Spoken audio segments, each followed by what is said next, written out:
Full inform consent. Real world में क्या होता है, जो भाई ढंग के डॉक्टर है ना, जिनके ऊपर कभी केस नहीं होते, जिनकी बहुत अच्छी रेपो है पेशेंट से, जिनको पेशेंट भगवान मानते हैं, उनका सीधा सा फंडा है, पेशेंट को चाहे पूरी बात बताओ या नहीं बताओ, लेकिन उसको लगना चाहिए कि पूरा समझाया गया है।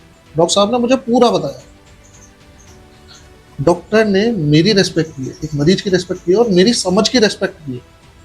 तो यहाँ पे अगर आप डॉक्टर उसको ये भरोसा दिलाने में कामयाब हो जाते हो कि आपने उसे पूरी चीज़ें समझा के उसकी कंसेंट की, then patient will always be satisfied with you. और खुदा ना खास्ता छोटी मोटी ऊंच नीच भी हो गई तो वो केस नहीं करेगा, क्योंकि जो हुआ है वो उसकी समझ में है कि मेरे रात में हो सकता था मेरी तबीयत खराब हो जाए। डॉक्टर साहब ने बोला था कि अगर आपके पेट में गैस वैस हुई या फिर कोई आंतों में दिक्कत हुई, ठीक है, तो उस केस में आपके रात में हो सकता है तबीयत खराब हो जाएगी, तब हम आपको इमरजेंसी में ले लेंगे, या फिर 3 दिन तक नहीं हुई तो हम आपकी सोनोग्राफी करा देंगे, वट।